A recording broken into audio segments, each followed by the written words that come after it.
Okay, so let me start. So hello everyone, this is Sung Kim again. So this is lecture 6, right? So today we are going to talk the self-supervised referential learning, which is a way to train your network or your model in a self-supervised manner.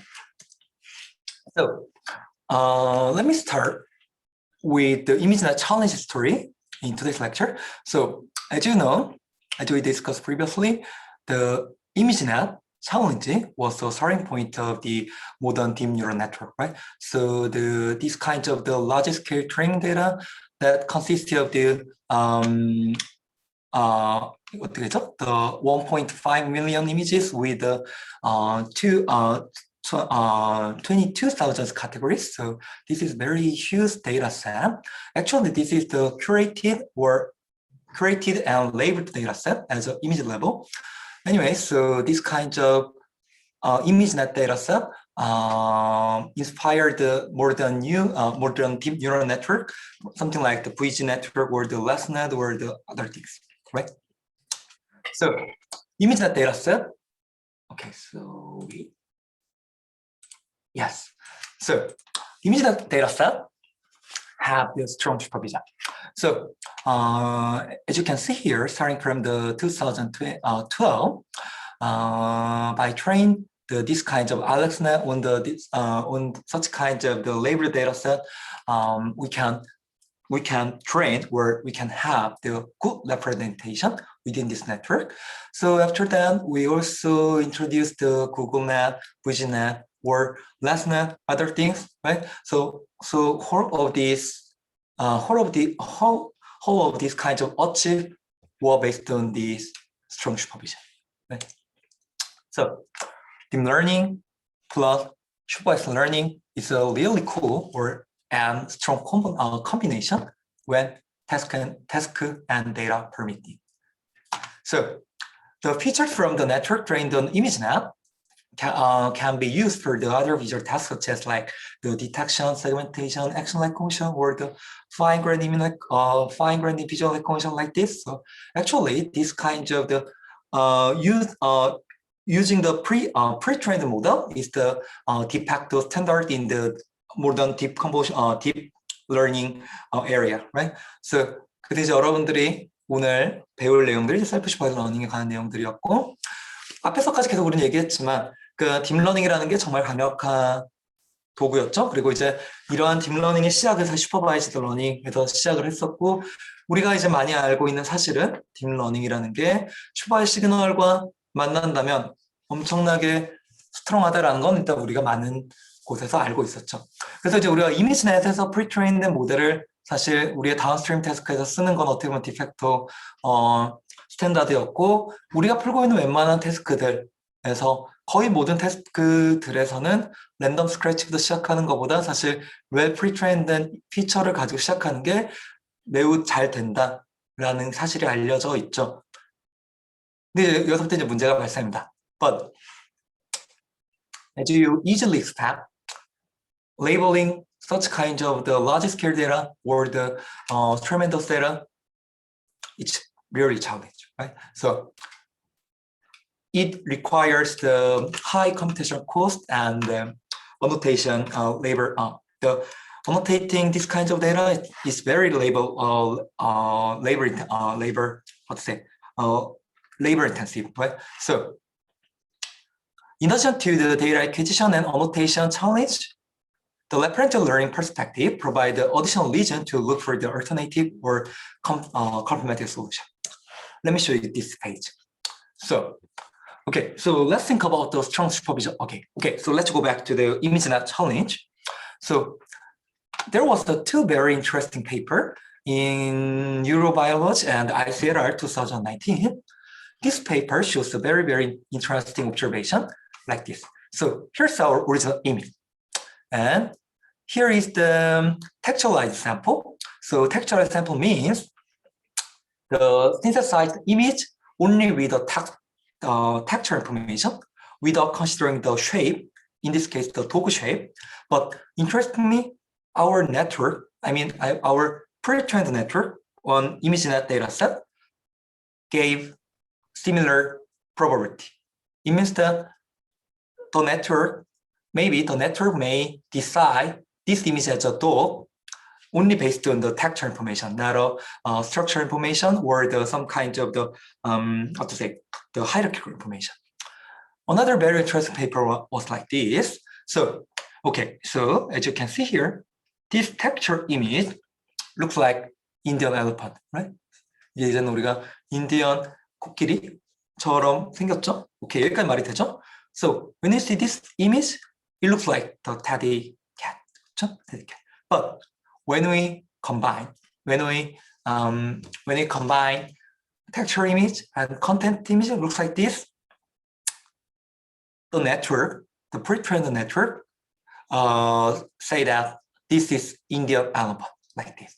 So it means that they only focusing on the texture image, not a content image or the shape image. So we can say that a type of supervision signal can bias the network in an unexpected way.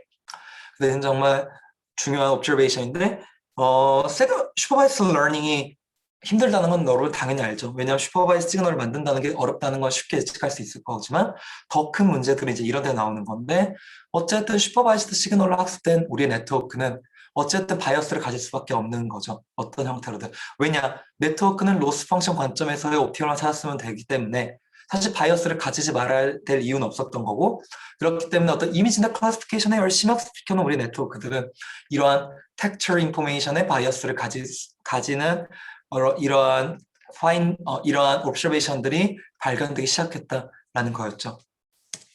So we need another way to train our network or the representation. So this is a starting point of the self-supervised learning. So why self-supervised learning? Expense of producing a new data set for each new task. 그렇죠? 제 수업을 들으신 여러분들은 아마 대부분들이 딥러닝 또는 이쪽 인공지능 쪽에 일하시는 분들일 거고, 그렇다는 말은 여러분들은 데이터셋에서 자유로울 수가 없을 거예요. 그렇죠? 그래서 여러분들이 어떤 문제를 풀고 싶고 어떤 과제를 한다고 하셨을 때 여러분들이 항상 첫 번째 1차원도에 쓰는 얘기는 데이터베이스 얘기일 거예요. 그렇죠? 왜냐? 데이터베이스가 없거든요, 저희가. 그렇기 때문에 우리는 데이터베이스와의 싸움인 거고, 그게 매우 익스펜시하다는 것도 알고 있죠. 약간 딴 얘기인데 여러분들 아마 많이 들으셔서 아시겠지만 요즘에 이제 뭐 작년부터 해서 한국형 뉴딜 사업 이런 얘기들 많이 나와죠. 그래서 이제 한국형 뉴딜 사업이 뭐냐, 여러 가지 분야가 있겠지만 인공지능 분야, 특히 컴퓨터 비전 분야에서는 결국에 우리는 일자리를 창출해야 되는 사업을 해야 되는 거고, 그게 뭐냐, 바로 이 데이터베이스 만드는 사업이었어요. 그래서 인공지능 레이블링하는 사업들이 정말 엄청나게 쏟아져 나왔고, 아마 올해도 정말 쏟아져 나오고 있어요. 뭐 그런 데이터셋 구축하는 뭐라고 하죠? RFP 작업하는데 이런 데 들어가 보면 정말 그 사업은 요 데이터를 만드는 사업이에요. 그래서 요 레이블링하는 사람들을 모아가지고 거기에 인건비를 주고 우리가 하는 거죠. 그걸 왜 하느냐? 그만큼 우리가 new dataset, labeled dataset, curated dataset 만드는 게 very expensive 하기 때문인 거죠. 그렇죠? Another reason is that some areas supervision starve, for example, like medical data, where it's hard to obtain annotation. 그렇죠? 이런 경우에는 이제 의사들, 엑스퍼트들이 사실 annotation 해야 되는 문제들이 있을 거고, on top or availability of the vast number of the unlabeled image and video. For example, like in Facebook, 1 billion images uploaded per day, right? And 300,000 of the video are uploaded to YouTube every minute. So you can easily expect. And one more thing is that how infant may learn. So this is the reason that we need self-supervised learning technique. So then what is the self-supervised learning? So a form of the unsupervised learning where the data provide the supervision itself. So in general, we do hold some part of the data and task the network with predicting it. So we will discuss this sentence later in this lecture. Anyway, we will define the pretext data, a pretext task, and we enable our network to predict or to answer the pretext data, pretext task, okay, so we can make our network to solve the such kinds of pretext method. So task define a proxy loss, and network is supposed to learn what we really care about. For example, like semantic representation in order to solve it. 그래서 이제 오늘 우리가 배울 내용들은 이 부분에 가까운 내용들인데, 물론 셀프 슈퍼바이즈 러닝이라는 게 정말로 큰 연구 분야고, 사실 언슈퍼바이즈드 러닝이라고 하면 정말 큰 분야겠지만, 우리 어쨌든 one of the form of the unsupervised learning, but we will focus on the pretext technique or the proxy loss to train your network. 그래서 이제 오늘은 우리는 여기에 초점을 갈 거다라는 얘기를 하는 거죠. So we will talk about self-supervised referential learning. So the improving the referential learning requires features that are not specialized for solving a particular supervised task, but rather encapsulate richer statistics for various downstream tasks. So as you can see here, we already have so many unlabeled data like this. So this is one of the examples. So we can self-supervised learning. We can train our network in a self-supervised manner on large unlabeled data without considering any particular supervised task. But we can just easily fine-tune or retrain on our downstream task, starting from this pre-trained model. So this is the general learning paradigm in the self-supervised referential learning. So today we will talk about how to supervisedly train our network without any labeled data. So this is today's topic. 그래서 이제 이거죠. 오늘 우리가 할 얘기들은 이건데, 결국에 뭐예요? 우리가 계속 앞에서 얘기했던 것처럼 슈퍼바이즈 시그널이 없이, 즉 우리가 어떤 다운스트림 태스크를 어떤 걸 풀겠다라는 어떤 컨스트레인이 없이 우리 네트워크를 어떤 태스크 어거너스틱하게 레프렌테이션을 잘 합도시킬 수 있고, 그걸 다시 한번 다운스트림 태스크로 가져와서 우리의 태스크 스페시픽 이미지에 간단하게 오버피팅만 시켜도 우리는 굿 레프렌테이션을 가질 수가 있게 되는 거고, 이러한 상황에서는 우리가 앞서 얘기했던 슈퍼바이즈 러닝 테크닉들의 러닝 메소드들의 한계점들을 뛰어넘을 수가 있을 거다.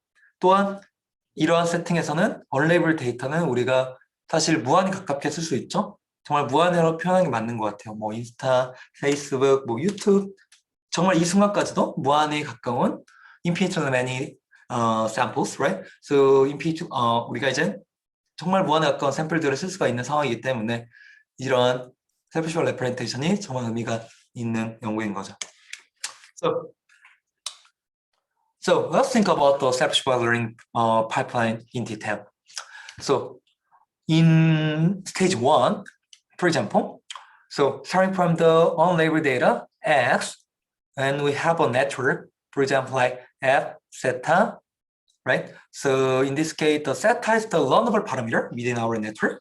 So it doesn't necessarily mean this network it's going to be the convolutional neural network, but we can think of any kinds of the learnable module. For example, like transformer or what else? So RNN or just the NLP like this, any kinds of the learnable thing that can be used.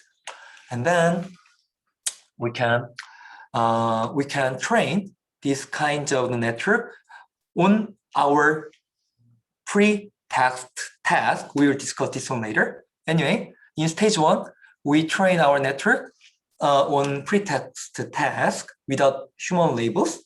And then in stage 2, we train classifier on learned feature for new task with a fewer label.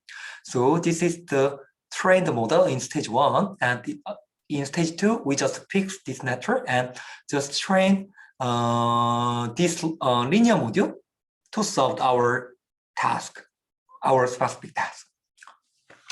Or we will fine-tune this network as well for new task with fewer label. For example, like the object detection or semantic segmentation, which requires the more capability to estimate the label, estimate the solution. 그래서 결국에 우리는 이런 슈퍼바이저 러닝을 통해서 어떤 레프렌테이션 배워놓을 거고, 이제 그런 레프렌테이션을 가지고 우리가 풀고자 하는 우리 태스크에다가 퓨어 레이블을 가지고 학습을 시킨다든지 아니면 전체 파인 튜닝을 시킨다든지 해서 사용할 수가 있는 거죠. Actually, the self-supervised learning in NLP was very pervasive. So, as you know, the success of the self-supervised method in NLP, for example, like the word to path, is inspiring this kind of thing. So, like this. So here's our input. Here's our sequence. During training, we just eliminate some token or some word within our sentence, and then make our network to predict this masked input or the missing word. So by using such kinds of technique, we can train our NLP module without any human supervision. Another example is like this: next sentence prediction. So the network is first to find out the order of these two input sentences, sentence A and sentence B, like this. And this kind of self-supervised learning was very, let's say, de facto standard in NLP field. So as you know, the BERT is one of the most prominent module to train your NLP representation without any supervision. So 이제 여러분들이 아시는 분들이 많이 계실 텐데 대부분 알겠죠? 사실 이런 NLP 분야에서는 사실 셀프 슈퍼바이저 러닝을 쓰는 게 거의 디팩토 스탠다드였죠. 아까 계속 얘기했지만 사실 무조건 써야 되는 것처럼 갔었고, 사실 아직까지는 몇 년 전까지만 해도 컴퓨터 비전 쪽에서는 이미지는 프리트레인을 모델을 써야 되는 게 어떻게 보면 지배적이었던 정서였던 것 같아요. 왜냐, 아직 셀프 슈퍼바이저 러닝 테크닉이 그만큼 잘 정립이 안 되어 있기 때문인 거죠. 뭐 그거에 대한 이유는 많이 있겠지만 일단 여기까지만 하고 넘어갑시다. So, then how to train your model in a self-supervised representation learning? So actually, there are two kinds of the technique, or two kinds of the categories. The first one is the generative model. Actually, this is like this. So we have an input image, and we have our network. That is going to be our representation. We extract some kind of feature, right? And then we use another generator to generate the new image like this, and train our module to generate the input itself in a generative manner. So actually, the examples variation autoencoder or CAN that we discussed in previous lecture, maybe last week, right? And as you can see here, this trained module or the trained generator or the trained encoder can be used as a initial representation. 그렇죠? 어쨌든 이 간이라는 거, 이런 제너레이티브 모델들도 슈퍼비전을 사용하지 않고 레프렌테이션을 배웠기 때문에 이런 레프렌테이션이 사실 셀프 슈퍼 레프렌테이션 할 수가 있을 거고, 이게 이제 어떤 다운스트림 태스크에도 사용될 수가 있는 거죠. 그런 이유들에 대해 좀 더 생각을 해보면, 우리가 저번 시간에 간으로 학습된 제너레이터가 어느 정도의 세마틱 인포메이션들을 잘 담고 있다는 걸 우리가 배웠기 때문에, 많은 옵저베이션들에서 알기 때문에 이러한 옵저베이션, 이러한 레프렌테이션이 어느 정도의 레프렌테이션에 사용될 수가 있다라는 얘기죠. But we will talk about the discriminative model. 하지만 결과론적으로 얘기하면 사실 우리가 한전하는 셀프 슈퍼 레프렌테이션이라고 하면 대부분이 이 디스크리미네이티브 모델을 반다고 보시면 돼요. 왜냐? 아직 제너레이티브 모델로 학습된 레프레젠테이션이 어떠한 우리의 다운스트림 태스크에서 잘 동작하는 예시들은 사실 많이 없었거든요. 어쨌든 우리는 성능의 문제인데, 하지만 이러한 디스크리트 모델이 지배적으로 갔던 이유는 어쨌든 이 프리텍스트 기반의 디스크리트 모델들이 좋은 성능을 냈기 때문인 거죠. So today we will talk about the discriminative model in terms of the pretext task. So examples, pretext-based method or the contrast learning. So today let's talk about this one. So first of all, what is the pretext task? So what is a pretext task? Actually, there's no definition of the pretext task, but lawfully, we can think of several kinds of pretext tasks. So generally, we can represent such kind of things. So here's our input signal. In our case, it's going to be the image, 그렇죠? Unlabeled image죠. And we pre-process this input signal. For example, we can often distort or hide part of the signal, and then impose our network to predict distortion or the part of the hiding, something like this. That is our defined pretext task. So by such kinds of the framework, we can train this network in a self-supervised manner. So there are so many kinds of the pretext task. For example, the importing the structure within the image or the transformation prediction that can be applied on our input signal, or the reconstruction, or the exploring time, or the multimodal, or the instance classification, something like this. So this is the law of pretext task classification. So anyway, if we have the unlabeled data, unlabeled image like this, let me say image I, then we can just apply the pretext transform on image I, something like this. In this case, shuffle the local region like this, and then in our learning procedure, we train our convolution network with our module to predict the properties of this transformation T. 그렇죠? 그래서 결국은 뭐냐?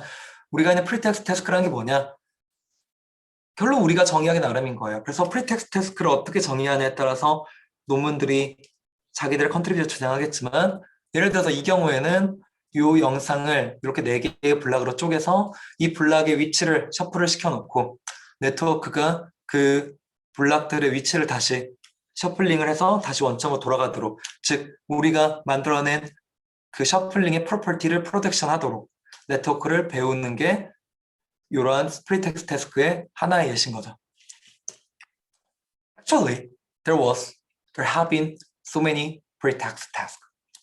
그래서 사실 결국에 self-supervised learning 논문들은 이 pretext 태스크를 찾고자 하는 저니였던 거죠. 사실 그렇죠. 그래서 이 어떤 프리텍스트를 썼을 때 우리가 동일한 네트워크에서 가장 좋은 레프레젠테이션을 배울 수가 있을까라는 게 이러한 연구들의 핵심이었던 거죠.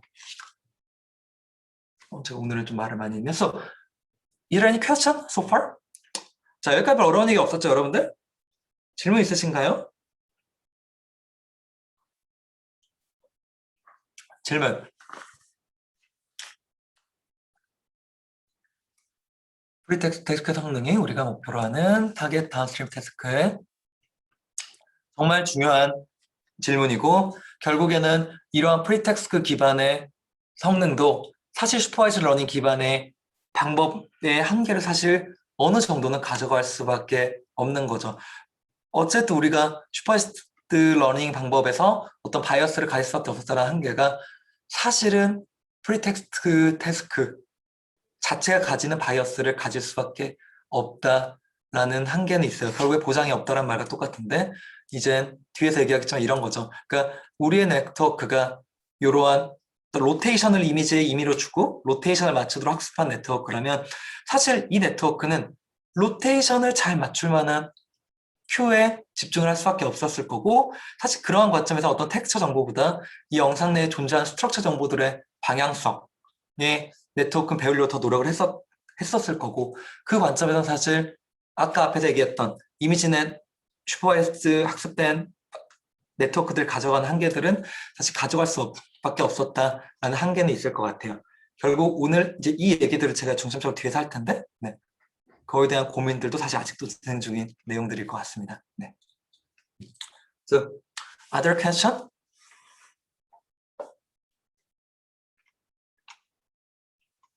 So, okay, so let's think about the tour of the pre-text test. So, the first paper, this paper initiates such kind of pre-text task. So, this paper starting from the just single instance like this, and they just apply the several kinds of photometric or the geometric transformation like this, and then we can easily expect this whole kind of the image must generate the similar representation, right? So in this paper, they try to train the network to predict this kind of the transformed deformed image as a same representation. Another example was here. They used the patches within the network. In this case, 1, 2, 3, 4, 5, 6, 7, 8, okay, 8, and then they train their network to predict the how to say special how to say the special 뭐라고요 이게 뭐죠 공간적인 위치 포지셔닝 로컬라이즈 하는 게 맞네요. 그 로컬라이제이션 배우도록 이제 이 두 개의 패치가 들어가면 네가 사물하고 만들어내도록 학습을 시킬 수도 있었을 거고. So in this paper is called the jigsaw puzzle. So they divide the input image like this one, and then randomly shuffle like this, and then enables our network to reshuffle these kinds of the randomly shuffled image to like this. Or in this paper in ICLR 2018, they randomly rotate the input image and train the network to predict this applied rotation during the training. 결국 이런 수많은 방법론들이 있었습니다. 하지만 결론은 이러한 방법들이 사실 사용량이 제한적일 수밖에 없었기 때문에 사실 컴퓨터 비전 쪽에서는 아직까지 많은 논문들이 슈퍼바이드 시그널로 학습된, 즉 이미지나 프리트레인된 것들을 사용할 수밖에 없었다는 거죠. 하지만 근데 이제 우리가 but many researchers focused on the contrast learning of visual representation. 이제 contrast learning 오늘 주제인데 contrast learning을 얘기하면서 이제 많은 사람들이 비전에서 쓸 수 있는 셀프 슈퍼바이드 레프렌테이션에 대한 실제적인 성공들을 보여주었고요. 그러면서 이제 이러한 셀프 컨트롤 러닝이 각광을 받기 시작한 거죠. Then, what is contrast learning? So, let me say, this is query, and this is a positive, and this is a negative. So, as a human, we can easily say that these two images should be similar, and while these two images dissimilar, right? So, in other words, let me say the features from the query image and positive images and negative image denote Fi, Fj, and Fk. Then if we can make our representation to separate this positive image and negative image with respect to the query image or the query picture, we can get good representation. This is a starting point of contrast learning. So actually, the info and C loss is one of the most popular one. We will discuss this one later. Anyway, this is the main concept of the contrastive learning of the visual representation. So the natural question is how to collect good, positive, and negative samples for a query image or the query feature vector. So this is the main question in the contrastive learning of the visual representation. 결국에는 뭐예요? 프리텍스트 기반으로 이제 세프시바이 러닝들을 한다라는 게 이제 많은 성공들을 거두었다고 얘기를 했지만 사실 성능적인 제약이 있었기 때문에 사실 우리가 많이 쓰진 못했죠. 하지만 이런 컨트라티브 러닝으로 넘어오면서 결국 사실 이유는 없어요. 결국엔 뭐냐? 컨트라티브 러닝으로 학습한 레프렌테이션이 잘 됐기 때문인 거예요. 사실 잘 됐기 때문이었고 그럼 우리의 질문은 이제 컨트라티브 러닝을 위한 요 포지티브, 네거티브 샘플들을 잘 뽑아내는 거, 잘 세팅을 하고 뽑아내는 게 이제 우리의 프리텍스트 태스크들이 되어버린 거죠. 그래서 이제 오늘은 이러한 컨트라스티브 러닝 계열들의 작년, 올해를 거쳐오면서 왔었던 우리의 발전에 큰 이바지를 했었던 논문들 한 4편 정도로 이제 볼 거예요. 그래서 여기서부터는 조금 여러분들이 어려워질 수는 있을 것 같지만 천천히 한번 해봅시다. 그렇죠? So the first paper was unsupervised feature learning via non-parametric instance discrimination. So you can easily understand this paper by just seeing the title itself. 뭐야? 그래서 결국에 우리는 unsupervised learning, self-supervised learning을 할 건데 non-parametric instance discrimination 해서 할 거다. 이게 끝이에요, 사실. non-parametric instance discrimination으로 풀 건데 이게 뭔지 오늘 한번 봅시다. So let me start with the notation. So let me say this small x is the input data. Let me say this is image. 그렇죠? 이미지고 y는 일단 괜찮아요. x가 image and this is a network. F theta is a network generating the embedding vector. In our case, f theta x.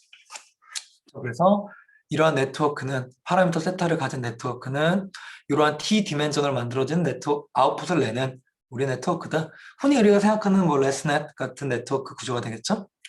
그리고 이제 또 디노트 해야 되는 게 let me say let's define the query as a queue. 그래서 어떤 이미 x가 들어갔을 때 네트워크를 통과해 나온 거를 query라고 해봅시다. 그리고 xi를 a set of these samples from the our unlabeled dataset. 그 unlabeled dataset에서 뽑아낸 셋을 xi로 표현하고 and ki is going to be the embedding of the xi, a set of samples of the x. In this case, k denote the keys or the representation. 그래서 여기서 용어들을 좀 정리를 해야 되는데 어떤 임의의 x, 우리가 관심 가는 인풋 x를 우리 이제는 인풋 x로 뽑아낸 피처를 쿼리라고 할 거고 어떤 나머지 샘플들로 뽑아낸 xi로부터 뽑아낸 피처를 ki라고 할 때 이 ki를 이제 어떤 키 또는 레프렌테이션으로 표현을 할 거예요. 그래서 이제 우리의 목표, 어쨌든 우리의 목표는 뭐죠?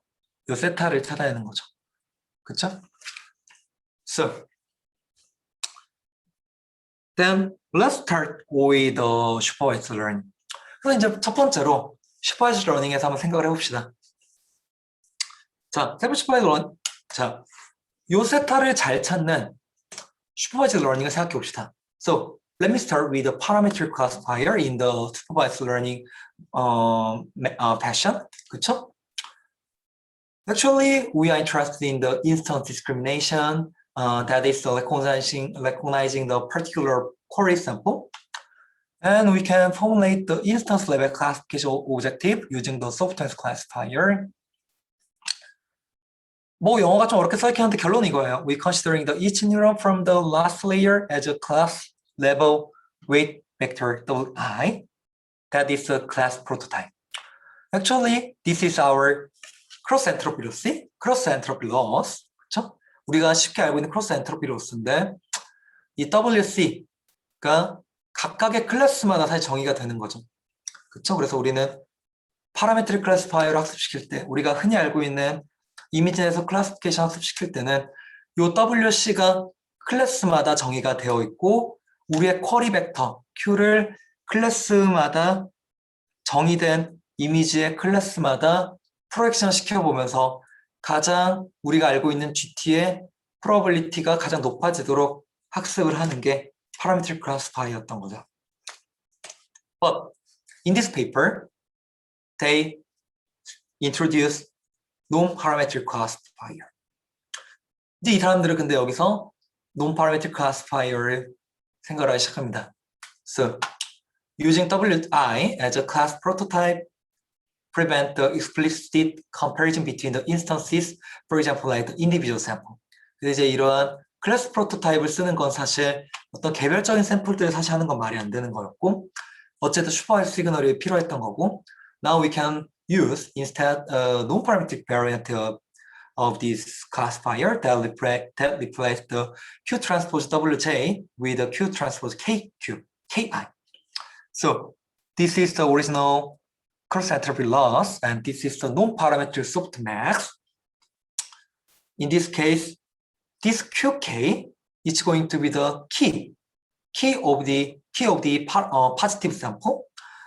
So like this. So the KI is going to be the embedding of the other images. So this loss function this loss function impers the network to discriminate the core image and other images. So this is our new loss function. 근데 결국엔 뭐예요?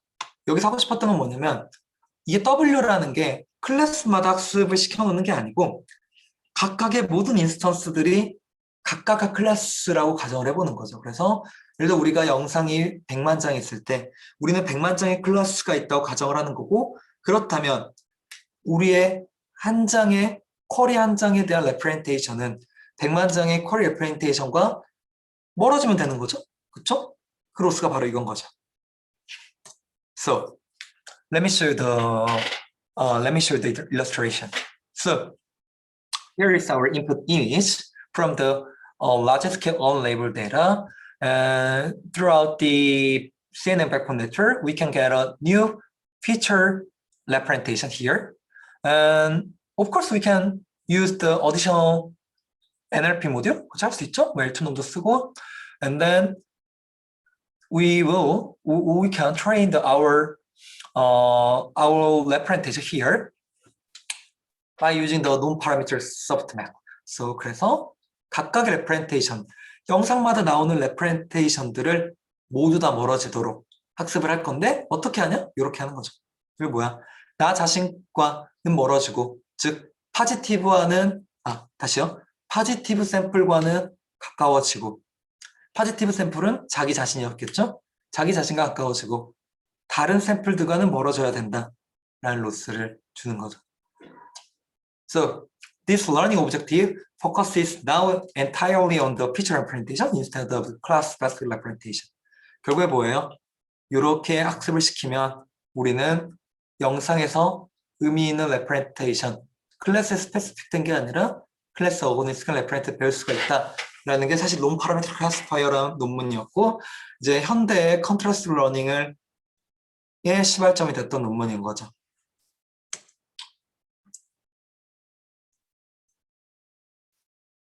여러분들 어때요? So, question? 어렵나요? 여러분 어때요? 괜찮습니까? 무슨 말 하는지 도저히 모르겠다. 괜찮죠? 우리 크로스 엔트로피는 뭔지 알죠, 여러분? 자, 몰랄 수도 있어요. 정말 모르도 괜찮고 크로스 엔트로피도 뭔지 모르겠다. 아직 내가 항상 얘기했지만 시간을 써야 됩니다. 답이 없어요. 알았죠? 자, 여러분들 한번 좀만 더 따라가 봅시다. So, this paper was the very innovative paper. 그렇죠? 이게 이제 엄청나게 사실 그래서 innovative paper였고, but the comparing the non-parametric softmax is very, very expensive when the number of class amp is very large. For example, like a million. 결국에 이제 우리가 unsupervised learning, self-supervised learning을 하려고 했던 이유가 the millions of the image를 다루기 위함이었는데 사실 그렇게 feasible하지 못했던 거죠. 그래서 나왔던 alternative들이 이제는 noise contrastive estimation 또는 NC라는 로스였습니다. 뭐냐? So NC loss function casts the multi-class classification into a set of the binary classification problem. It discriminating between data sample, positive, and noisy sample and negative. So comparing to this module, they focusing on this denominator, 그렇죠? 이 denominator에 포커싱을 뱉고 이 denominator를 어떠한 노이즈 샘플들로부터 네거티브를 만들어서 이 denominator를 주면, 즉 이 노이즈 샘플들은 뭐 몬테칼로 어프록시메이션 뭐 이런 얘기들이 나오는데 이건 설명 안 할게요. 이건 여러분 논문 찾아보시고 어쨌든 노이즈 샘플로 요 파지티브들을 주는 게 이 데이터셋에 존재하는 n개의 리메이닝한 것들을 모두 쓰지 않고 노이즈 샘플로부터 주는 게 사실 훨씬 더 이펙티브한 솔루션이다라는 걸 이제 노이즈 컨트라스트 에스티메이션 로스에서 보여줬죠. 이제 이러한 로스 펑션을 좀 더 제너럴라이즈해서 이제 현존하는 우리가 흔히 컨트라스트 러닝에서 사용하는 인포 NC 로스가 이제 여기서 나옵니다. So in 2012, Dr. Van der Oer proposed a loss based on the NCE called info NC. So info NC also focused on the negative term. negative term에 포커싱을 가는 거고, this loss function we have the connection to mutual information maximization between variable Q and QK. 뭐 이런 얘기들을 쭉쭉쭉 나오긴 하는데 요건 다 넘어갈 거예요. 그래서 결론은 뭐냐? 넘어갈 거지만 요 뒤에를 보면 설명이 나올 것 같아요. 결국은 뭐냐? 요렇게 요로서 the main intuition of this input NCE is that Q is the query vector and QK is the positive vector and KI is the negative vector from the define the negative set. So in this input NCE loss function, the main design strategy is how to extract the negative sample or the hard negative sample. 그래서 결론은 뭐예요? 우리가 지금까지 얘기했던 이 컨트라스트 로스를 우리가 이렇게 제너럴라이즈 할 수 있을 텐데 여기서 결국에 이 네거티브 샘플 K를 어떻게 잘 뽑아올 수 있느냐라는 질문들이 이제 나오기 시작하는 거죠. So the key component in matrix learning is related to negative, in particular hard negative. 하지만 사실 이러한 인포 NC 로스 또는 셀프 슈퍼바이즈 로스 전에도 매트릭 러닝이라는 거는 사실 연구가 많이 됐었죠. 어떤 우리가 뭐 옛날 SVM부터 시작해서 어떤 매트릭들의 시뮬러리티를 재기 위한 연구들이 많이 있었지만 거기서 사실 하드한 네거티브를 어떻게 잘 뽑느냐가 핵심이었고, and we have seen in info NC that more negative will lead to the improved representation. 결국 이제 info NC에서도 more negative가 lead to the improved representation을 배운다는 것도 알고 있었고, 결국에 뭐예요? 이제 현존하는 컨트롤 로스의 발전 방향은 bridging these two view, metric learning view와 info NC 기반의 컨트롤 learning view를 bridging하는 방향으로 가고 있는 거고, bridging these two view can lead to the better understanding of the content learning and to transferring the know-how from the metric learning. 그래서 결국에 현존하는 연구들은 metric learning에서 많이 연구가 되었던 하드 네거티브 샘플들을 어떻게 잘 뽑아갈 거냐 라는 어떤 노하우를 가져와서 이쪽 셀프 슈퍼바이즈 러닝들에 적용을 해보는 방향으로 많이 연구가 진행되고 있는 거죠. So anyway, in recent literature, info NCE is the most popular and so far the best performing loss for contrast 셀프 슈퍼바이즈 러닝. 결국에 그래서 뭐예요? info NC 로스가 the best performing loss로 자리를 잡았다라는 거죠. 물론 요즘 연구들은 아니라는 얘기들도 많이 나오지만 뒤에서 조금 더 얘기를 하겠지만 어쨌든 the most popular loss function으로 자리 잡았다라는 거죠. So, the question. 자, 영태 학생 질문이 있는데 하나의 이미지에서 여러 개의 세트를 나왔을 수 있을 때 자, 용태 학생 너무 좋은 질문이고 용태 학생 질문은 지금 말하는 Q와 Q들이 쿼리와 T들이 지금 이미지 레벨 피처냐 패치 레벨 피처라고 했는데 일단 지금 말하는 것들은 다 이미지 레벨 피처를 얘기하고 있어요. 물론 피처 레벨 피처들이 정말 중요한 태스크들이 많죠. 예를 들어서 뭐 데스 프레딕션 문제들, 뭐 이미지 세그멘테이션, 뭐 오브젝트 디텍션, 뭐죠? 뭐 뎁스 에스티메이션 같은 경우는 피처 레벨, 픽셀 레벨 레퍼런테이션이 중요한데 그 얘기들을 우리가 다음 주에 할 거고 오늘 얘기들은 이미지 레벨이라고 보시면 되겠습니다. 알겠죠? So, the question.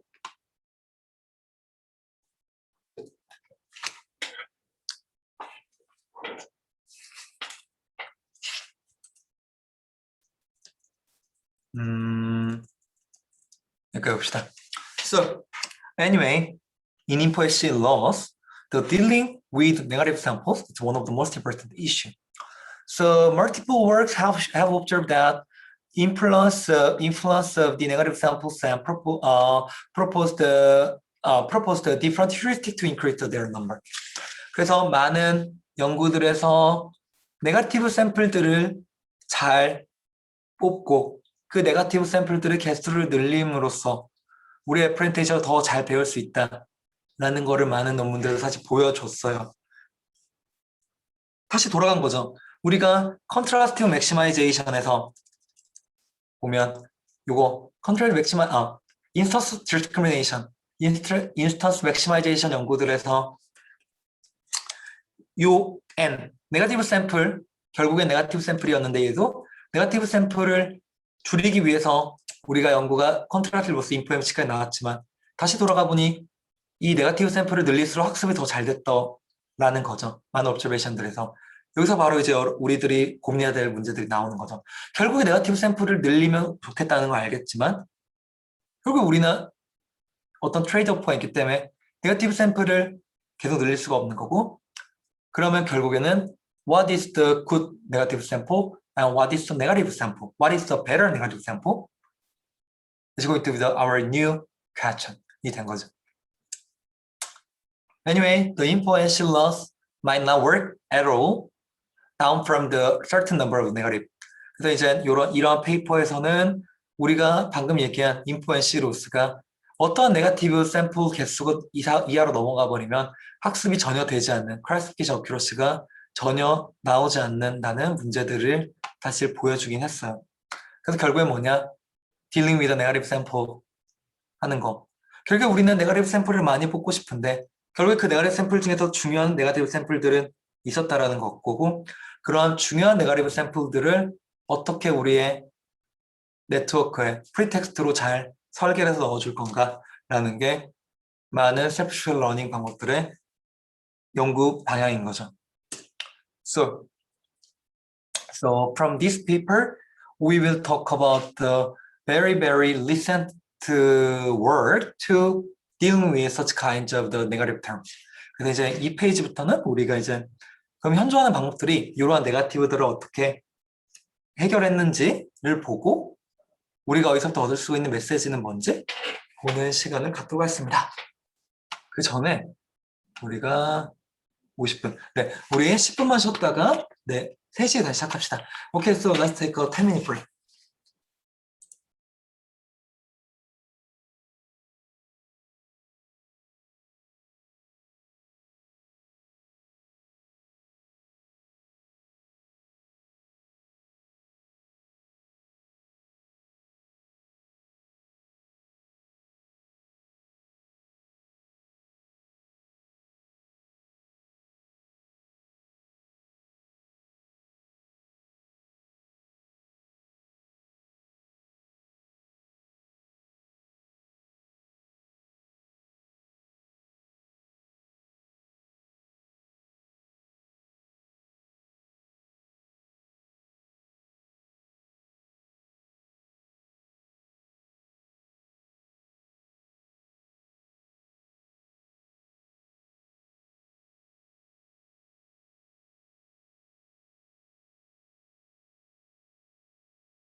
현정 학생 제가 이거 타이핑하다 보니까 너무 길어가지고 제가 말로 하는 게 더 빠를 것 같아서 네, 말로 할게요. 현정 학생 들리죠? 네. 현정 학생 혹시 들리시나요?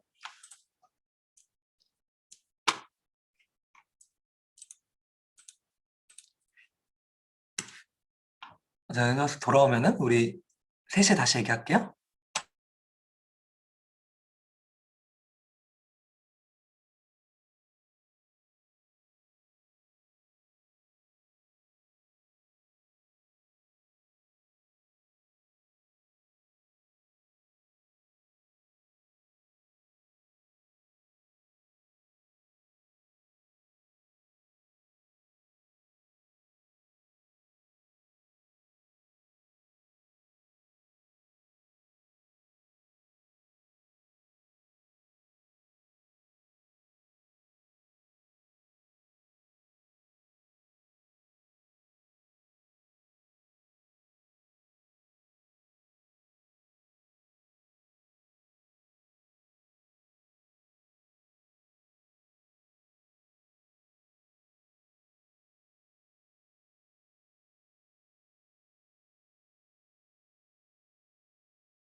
다시 봅시다.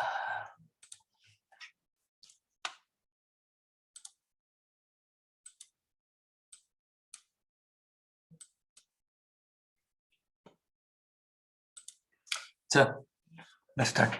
그 질문 두 개가 있었는데 일단 현정 학생부터 질문하면은 맞아요. 결론적으로 셀프 슈퍼바이즈 러닝들이 사실 학습 시간이 훨씬 오래 걸렸고 네거티브 샘플을 구성하는 뭐 배치도 문제 여러 가지 문제들이 많아요. 이제 오늘 그 얘기를 좀 더 뒤에서 계속 할 건데 그렇기 때문에 사실 여기부터 시작하는 게 맞는 것 같아요. 사실 요 당시 요 연구들이 나올 때만 해도 사실 솔직히 셀프 슈퍼바이즈 러닝들은 학문적 연구, 학문적인 분야 이상은 큰 의미를 갖지 못했어요. 왜냐 현실적으로는 사실 성능 자체가 그렇게 나오지도 못하고 그냥 이미지 프리트레인드 모델을 시작하면 되는데 굳이 이렇게 써야 될 이유가 없었던 거죠. 그렇지만 이제는 아까 말했듯이 NLP 분야에서는 사실 벌써 그 셀프 슈퍼바이즈 러닝, 즉 벌트로 언슈퍼바이즈, 셀프 슈퍼바이즈로 트레이트하는 모델을 쓰는 게 어떻게 보면 너무 당연한 수순으로 간 거고 사실 비전 쪽에서도 그런 셀프 슈퍼바이즈 러닝으로 학습된 레프렌테이션이 일단 이미지 프리트레인드 모델을 이길 수가 있다면 일단 첫 번째 이길 수가 있다면 충분히 의미가 있는 거죠. 왜냐 프랙티컬한 모델들을 더 이상 우리가 기존에 그냥 그 이미지 프리트레인드 모델이 아니라 예를 들어서 모컬 프리트레인드 모델 피처를 쓴다든지 할 수 있을 때 성능이 더 임프로브가 될 수 있고 제너럴라이저 파워에서도 올라갈 수가 있다면 사실 우리는 그렇게 가는 게 맞는 거죠. 그리고 또 중요한 의미는 뭐냐 제가 생각해서 이런 것 같아요. 결국에 우리의 네트워크의 문제, 학습의 문제는 어차피 힘싸움으로 가버렸는데 우리의 연구 방향, 우리의 현존하는 방향은 뭐 여러분 알겠죠? 결국에 우리가 할 수 있는 연구가 있고 솔직한 말로 네이버에서 할 수 있는 연구가 있고 구글에서 할 수 있는 연구가 있어요. 그러겠죠? 결국에는 이러한 딥러닝이라는 게 힘싸움으로 가버릴 수밖에 없었던 건데 이러한 셀프 슈퍼바이즈 러닝들은 어떻게 보면 더 많은 연구자들에게 기회가 된 거죠. 그러니까 이렇게 셀프 슈퍼바이즈 러닝으로 잘 학습된 네트워크를 어떻게 하면 우리가 잘 가져올 수가 있을까?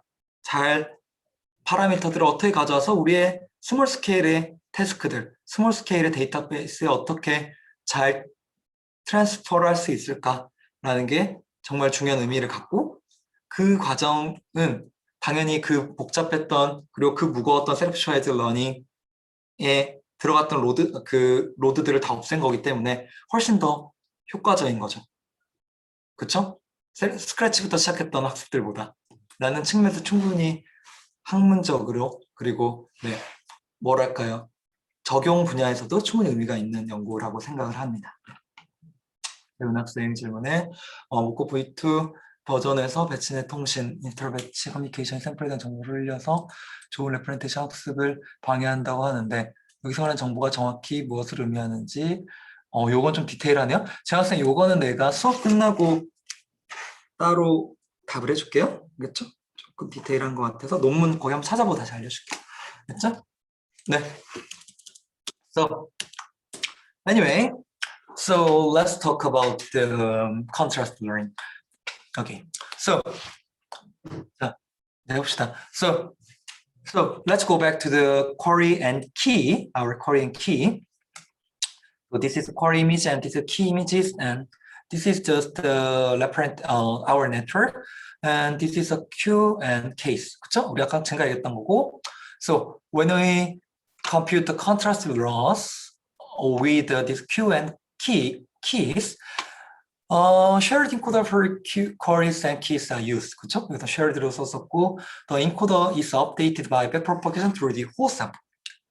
gradient flow가 queue와 the key들로 모두 다 넘어가는 게 가장 기본적인 컨트라스트 로스겠죠. 오늘 얘기했던. 프로스 앤 콘스가 있겠죠. 장점, consistent queue and keys. 결국에는 이렇게 했을 때는 Q와 K가 학습이 진행됨에 따라 네트워크가 같이 변하기 때문에 어떤 컨시스턴시를 가질 수 있겠다라는 장점이 있었을 거지만 단점, the amount of negative limited by the GPU memory. So 얘기했던 것처럼 결국에 네거티브를 늘리면 좋은데 우리가 백프로파이저를 다 해야 되면 이 샘플들을 메모리에 모두 가지고 있어야 하기 때문에 메모리의 한계에 따라서 네거티브 샘플의 개수가 리밋을 가질 수밖에 없다라는 한계가 있었겠죠. 결국에 이걸 해결하고자 하는 연구들이 이제 나오는데 뭐 첫 번째 이제 어쨌든 Sinclair라는 paper. So we'll talk about the Sinclair paper first. So actually, the Sinclair paper was just focusing on the defining the positive sum. 하지만 사실 이 싱클레어가 이 컨트라스트 로스를 어떻게 보면 어쨌든 뭐라고 할까요? 학계에 큰 파장을 일으켰던 페이퍼긴 하지만 사실 이 페이퍼는 엄밀히 말하면 포지티브 샘플에만 조금 초점을 맞추고 했어요. 그래서 어떻게 했냐? So from the original core image, they generate the two view images like this by using random data augmentation. For example, like crop and list size, or the color distortion, or the cutout, or the Gaussian noise, something like this. And they want to make a same representation, HINHJ, by using the contrast learning. 이런 건데, 걔는 어떻게 했느냐? How they do that?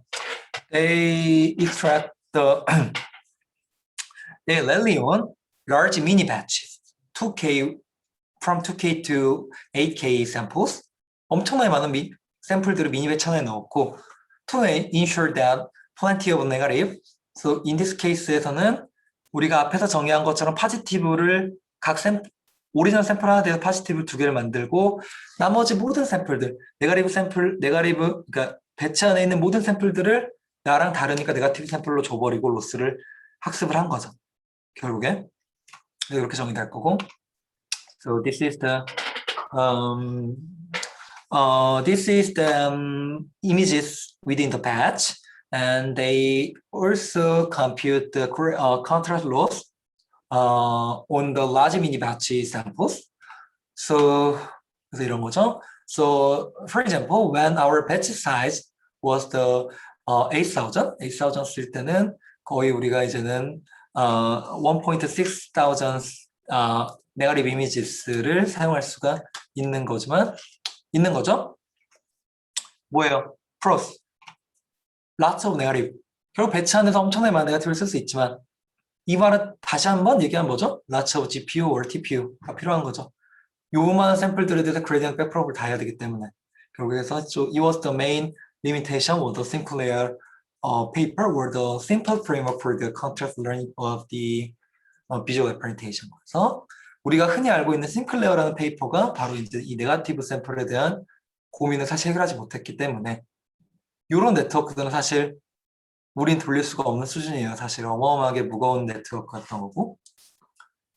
So to elevate this, 아니죠. So to overcome this limitation, there was a paper that used the memory bank.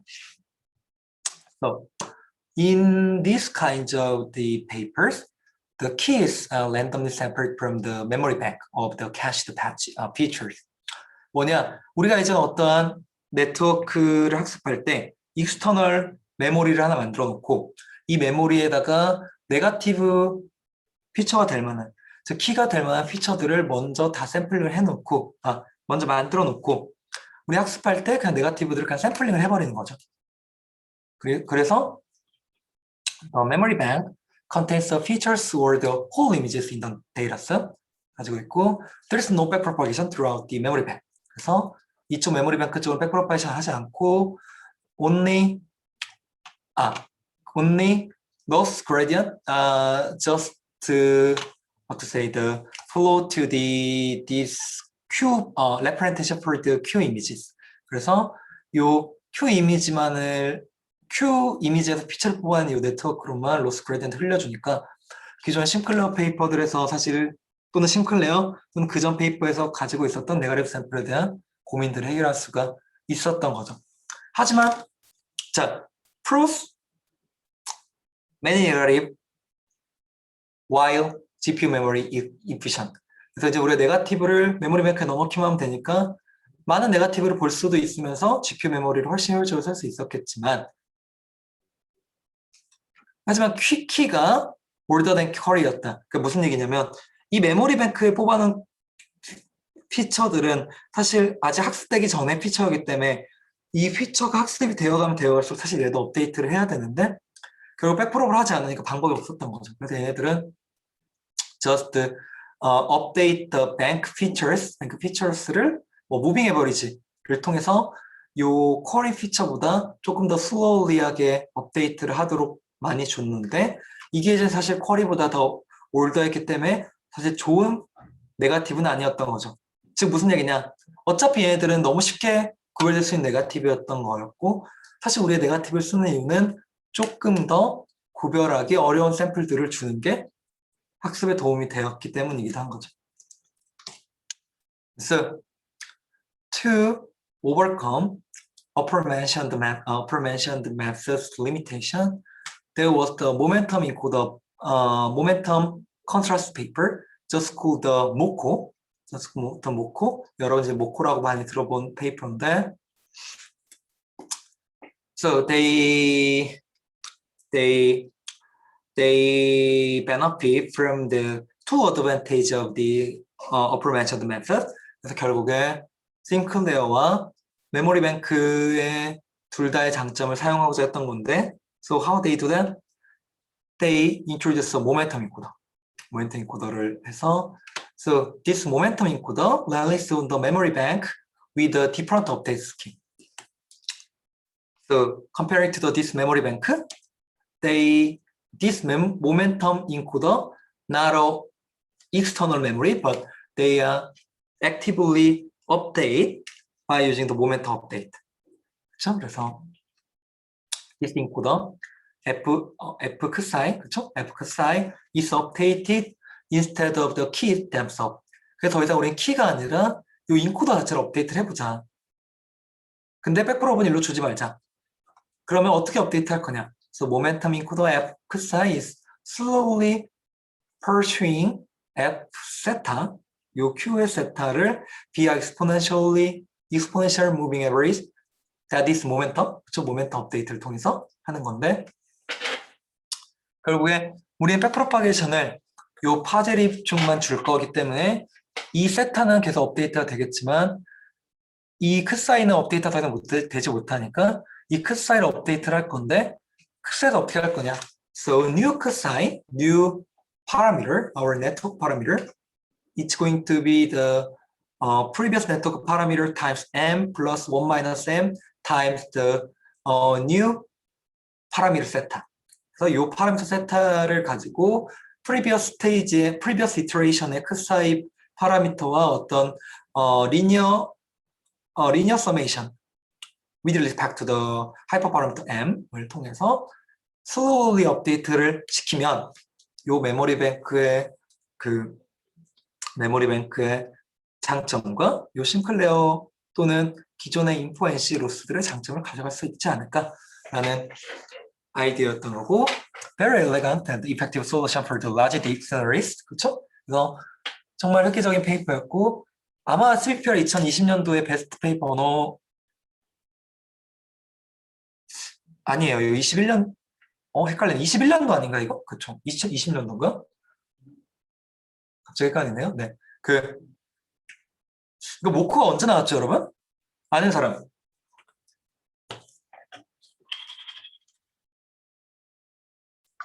모코가 언제 발표되는지 아시는 분 있나요? 2020년. 맞아. 맞아. 2020년도 때 다른 페이퍼가 베스트 페이퍼 받았죠. 3D 싱글 이미지에서 3D 얼굴 리스트 리컨스트럭션 페이퍼 받았고 아마 그 베스트 페이퍼 캔디데이트까지 갔었던 페이퍼였던 거예요. 그만큼 의미가 있었던 페이퍼였고, 네, 맞아요. 네, 감사합니다. 맞아요. 성인학습 맞아요. 이때였던 것 같아요. 질문이 크사이가 세타이보다 천천히 업데이트 됨으로써 얻는 장점이 어떤 부분인지 알 수 있을까요? 오케이. 먼저 크사이를 업데이트하지 않는 게 일단 첫 번째로 크사이를 업데이트하지 않는 게 이피션시 관점에서 훨씬 더 효율적이죠. 왜냐? 메모리 뱅크처럼 로스가 일로 안 보내줘도 되니까 우리는 얘로 안 보내주면 훨씬 이 수많은 키들의 로스를 흘려보내지 않아도 되니까 어떤 우리가 업데이트 과정에서 메모리 이피션트 관점에서 훨씬 효율적인 건 맞을 거지만 그럼에도 불구하고 우리가 그럼에도 불구하고 이 이 컷사이를 업데이트 해야 되는 이유는 아까 말했던 것처럼 이 세타와 그러니까 이 세타와 유사하게 사실 이 세타와 유사한 특성을 가지는 피처들을 네거티브로 만들어야 했기 때문인 거죠. 근데 사실 여기서 보면 알겠지만 질문처럼 사실 M이 정말 커요. 정말 커서 사실 거의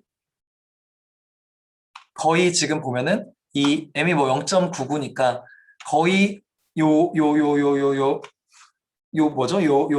우리가 요 세타보다 훨씬 천천히 업데이트가 되도록 사실 만들긴 하죠.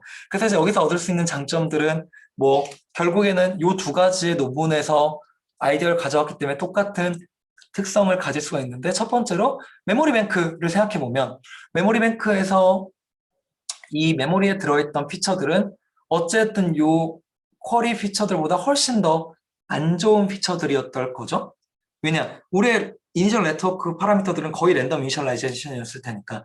그렇기 때문에 우리가 이 레프렌테이션 배워갈 때 처음부터 너무 어려운 네거티브들과 파지티브를 분별하려고 하면 사실 우리 네트워크가 훨씬 학습되기 어려울 거예요. 근데 이런 식으로 모멘텀 업데이트를 주면서 네거티브가 처음에는 훨씬 더 쉽게 그러니까 내가 배울 수 있는 요 세타보다 훨씬 쉬운 네거티브들로부터 시작을 하면 우리 네트워크들은 점점 더 슬로울리하게 잘 배울 수가 있었던 어떤 뭐랄까요 인투이션을 가지고 있었겠죠. 그렇죠? 그 결론이 뭐냐? 우리도 마찬가지죠. 정답을 주고 우리가 이제 뭐 단답식을 공부한다 하셨을 때 뭐 정답이 그러니까 오지선다형에서 정답이 하나고 네 개가 다른 오답일 때 그 오답이 너무너무 어려운 오답이에요. 막 진짜 뭐 제 시험이 그럴 것 같긴 한데 너무 어려운 오답인데 그런 것들을 주고 처음부터 공부하는 것보다 너무나 쉬운 오지선다. 예를 들어서 우리 운전면허 볼 때 보는 오지선다 너무나 쉬운 오지선다잖아요.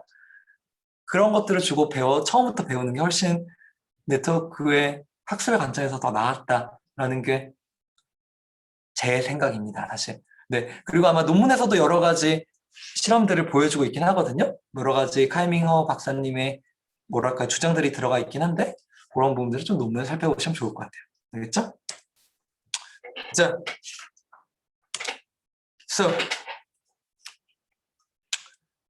so actually there are several kinds of practical consideration. 하지만 제가 오늘은 방금은 이런 네거티브 샘플들에서만 얘기를 했지만 사실 이러한 셀프 슈퍼바이즈드 러닝은 사실 많은 practical consideration을 사실 가지고 있어요. The first one is the output projection. 그래서 사실은 actually our network consists of the two parts. 대부분의 사실 네트워크들은 사실 이 네트워크가 하나가 아니라 두 개로 가지고 있는데 actually they generally add a small neural network with parameter pi. 그래서 이 프로젝션 헤더라고 붙이는 이 G파이를 많이 붙이는데 이 컨트롤 로스를 재기 전에 요걸 많이 붙이긴 해요. 그래서 G파이가 can be the NLP with a one hidden layer and value 정말 간단한 MLP를 하나 더 붙여서 학습을 시키고 이 다운스트림 태스크에서는 사실 이걸 없애버리고 요 세타만 써요. 요 세타만 쓰는 경우가 많은데 왜 잘 되냐? 사실 자 여기서부터 설명하면 so why do we need the projection head? 결국은 이 프로젝션 헤드를 붙이는 이유가 뭐냐? 결국은 잘 되기 때문이에요. 결국에는 뭐 논문마다 싱클레어에서도 붙였었고 모코와 버전 2에서도 이런 걸 붙이지만 결국에 그분들이 얘기하시는 이유 잘 되기 때문이었던 거죠. 뭐 여러 가지 가정을 얘기하시네요. 그래서 그분들이 이제 논문에서도 may라는 단어로 쓰죠. may라는 단어로 쓰면서 설명을 하는 거죠. 그래서 어쨌든 우리가 배운 레프렌테이션이 사실 오늘 앞에서부터 얘기했던 것처럼 조금 더 태스크 어그노스틱하길 바라는데 어쨌든 우리가 정의한 컨트라스트 로스도 어떤 이 컨트라스트 로스만이 가지고 있는 어떠한 바이어스를 레프렌테이션 배울 수밖에 없을 거고 이러한 하나의 중간 텀을 넣어서 이 컨트롤 로스에서 생길 수 있는 바이어스들은 여기서 해결하고 이 레프렌테이션은 조금 더 제너럴한 조금 더 task agnostic representation을 배울 수가 있을 거다라는 게 논문들에서 주장하고 있는 바죠. So, in experiments, they also show that this cost-effective idea bring consist gain across the method. 그래서 많은 논문들에서 이런 부분 설명할 때 이 프로젝션 부분을 안 붙인 거랑 리니어 또는 논리어 프레션 붙였을 때 이제 성능 향상이 거의 뭐 6에서 10% 정도 임프로브가 있었다라는 게 많은 논문들에서 밝혀진 사실 practical consideration이고요. The next practical consideration is hyperparameters. 그리고 또 이제 하이퍼파라미터가 정말 중요한데 그 소프트웨어 프로젝션의 okay. So before computing the contractive loss, they frequently use the normalization layer or the feature normalization. So without L2 normalization, the softmax distribution can be made arbitrarily sharp by simply scaling all the features. 그래서 많은 실험들에서 L2놈을 소프트맥스에 들어가기 전에 하고 넣어주면 조금 더 네트워크가 안정적으로 학습시킬 수가 있다. 결국에 소프트맥스라는 게 어떤 익스포넨셜로 정의가 되는데 익스포넨셜이 여러분들이 보면 알겠지만 뭐 이렇게 증가하잖아요. 그래서 우리가 나오는 레프렌테이션의 어떤 절대값에 따라 너무너무 예민한데 민감한데 L2놈을 통해서 어느 정도 샘플들마다 스테이블한 피처 레프렌테이션 얻어내는 소프트맥스로 로스를 계산하면 좀 더 잘 된다라는 얘기도 있고 temperature scaling, mitigate the peak prediction from the softmax by increasing entropy. 근데 소프트맥스를 들어가기 전에 어떤 temperature scaling이라고 해서 레프렌테이션 어떤 타오라고 하는 파라미터로 스케일링을 해주고 넣어주면 좀 더 잘 된다는 것도 알려져 있고 downstream parameter, use the specific hyperparameter for the self-spread network, margin learning, trainable batch layers. 근데 이제 그래서 어떠한 self-spread 메소드에서는 이러한 러닝 레이트를 조절한다든지 또는 트레이너블한 배치놈을 넣었을 때 어떤 다운스트림 태스크에서 조금 더 잘 된다라는 것들도 사실 많이 연구가 되었습니다. 관심 있는 친구들은 페이퍼 보시길 바라고. Another consideration is the data augmentation.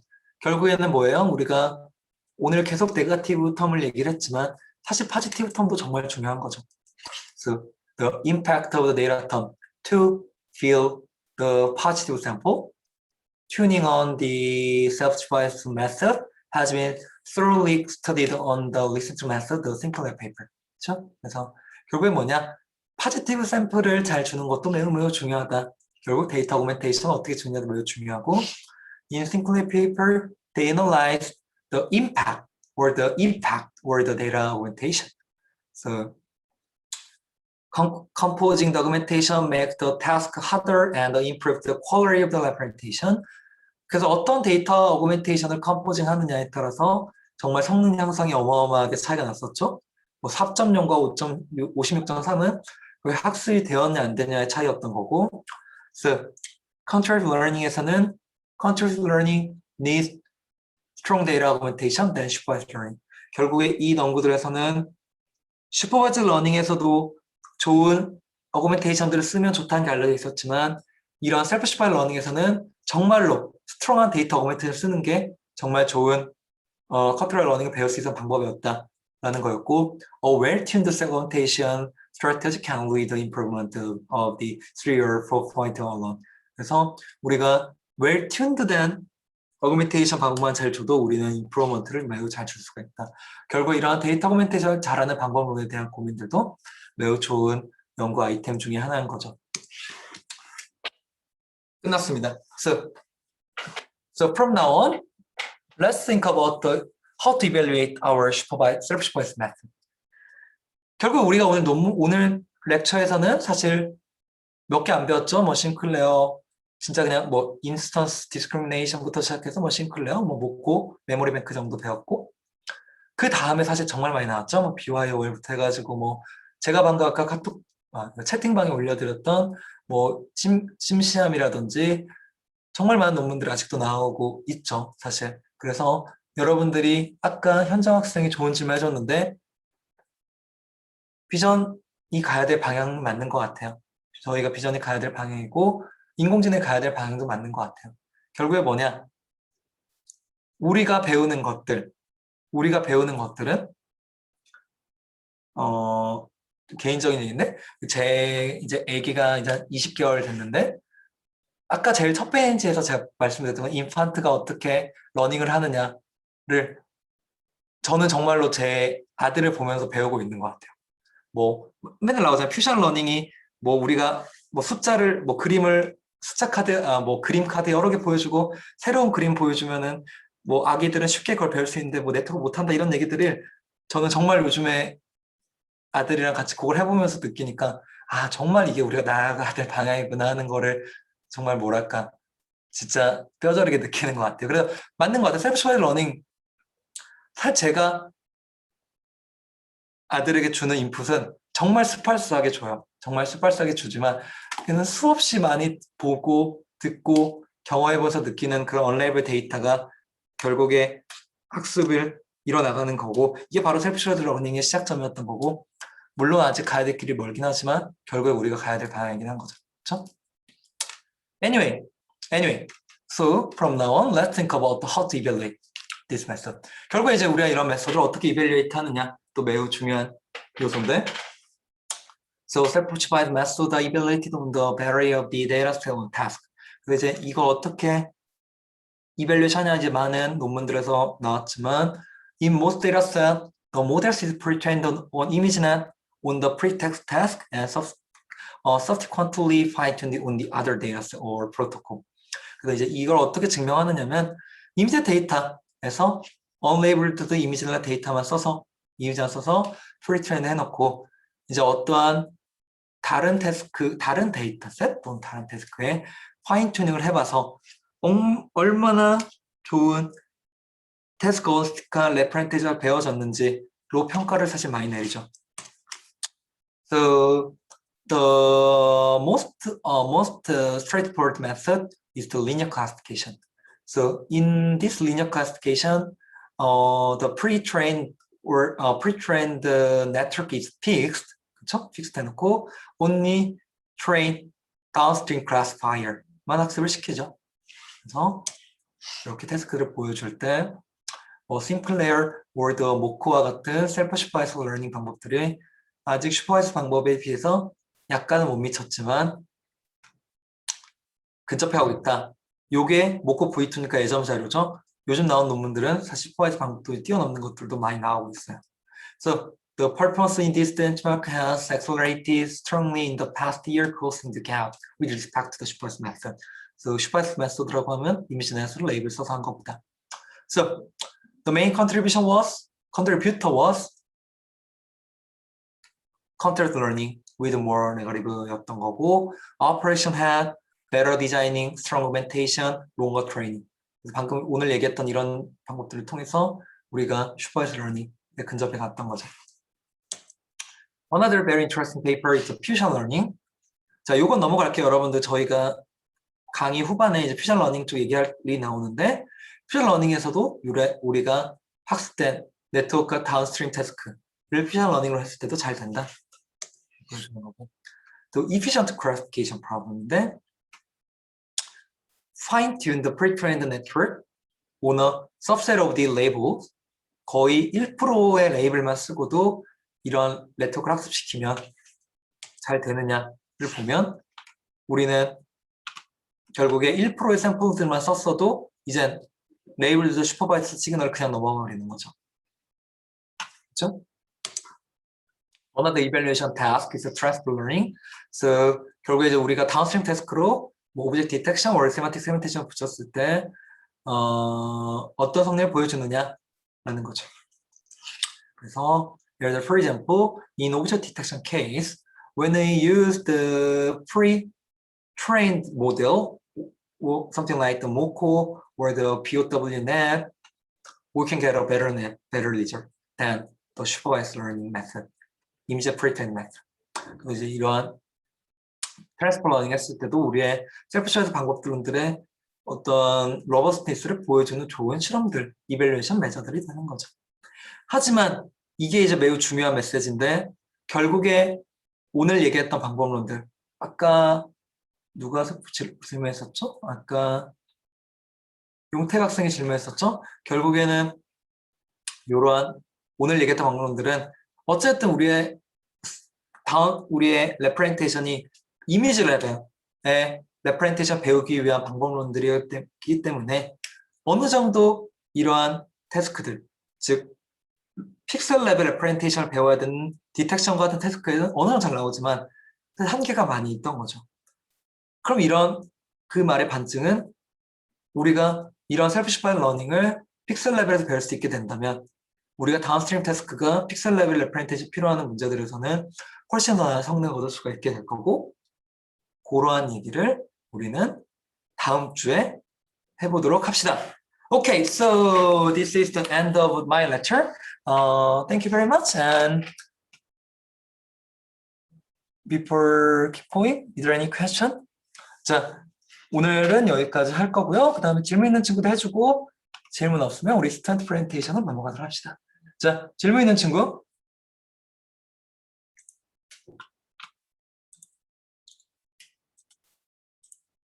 자, 질문 친구 없으면 우리 진영 학생부터 우리 오늘 시작하도록 합시다.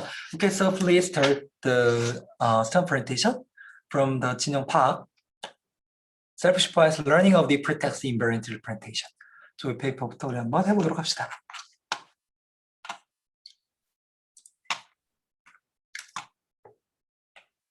진영 학생 혹시 준비됐나요? 네, 됐습니다. 네. 혹시 보이시고 들리시나요? 잠시만요. 네, 잘 보입니다. 그러면은